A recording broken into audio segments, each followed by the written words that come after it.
কেউ কথা রাখেনি। ৩৩ বছর কাটল, কেউ কথা রাখেনি।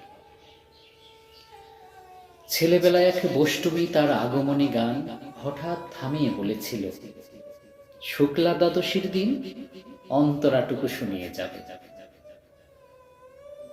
তারপর কত চন্দ্রভূক অমাবস্যা চলে গেল, কিন্তু সেই বষ্টমী আর এলো না। ২৫ বছর প্রতীক্ষায় আছি। মামা বাড়ির মাঝে নাদির আলী বলেছিল, বড় হও দাদা ঠাকুর, তোমাকে আমি ৩ প্রহরের বিল দেখাতে নিয়ে যাব। সেখানে পদ্ম ফুলের মাথায় সাপ আর ভ্রমর খেলা করে। নাদির আলী, আমি আর কত বড় হব? আমার মাথায় এই ঘরের ছাদ ফুঁড়ে আকাশ স্পর্শ করলে তারপর তুমি আমায় ৩ প্রহরের বিল দেখাবে? একটাও রয়েল গুলি কিনতে পারিনি কখনো। লাঠি লজেন্স দেখিয়ে দেখিয়ে চুষেছে লস্কর বাড়ির ছেলেরা। ভিখারির মতন চৌধুরীদের গেটে দাঁড়িয়ে দেখেছি ভিতরের রাস উৎসব।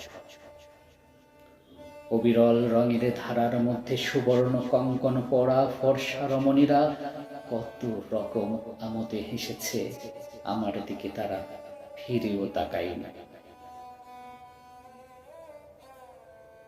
বাবা আমার কাছে বলেছিলেন, দেখিস একদিন আমরাও।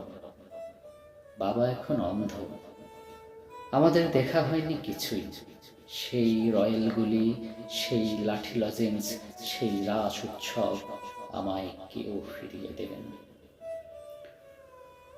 বুকের মধ্যে সুগন্ধি রুমাল রেখে বরুণা বলেছিল, যেদিন আমায় সত্যিকারের ভালোবাসবে সেদিন আমার বুকেও এরকম আতরের গন্ধ হবে। ভালোবাসার জন্য আমি হাতের মুঠোয় প্রাণ নিয়েছি।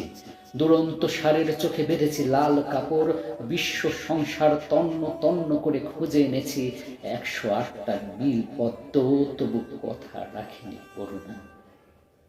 এখন তার বুকে শুধুই মাংসের গন্ধ। এখনো সে যে কোনো নারী, কেউ কথা রাখেনি। ৩৩ বছর কাটলো, কেউ কথা রাখেনি।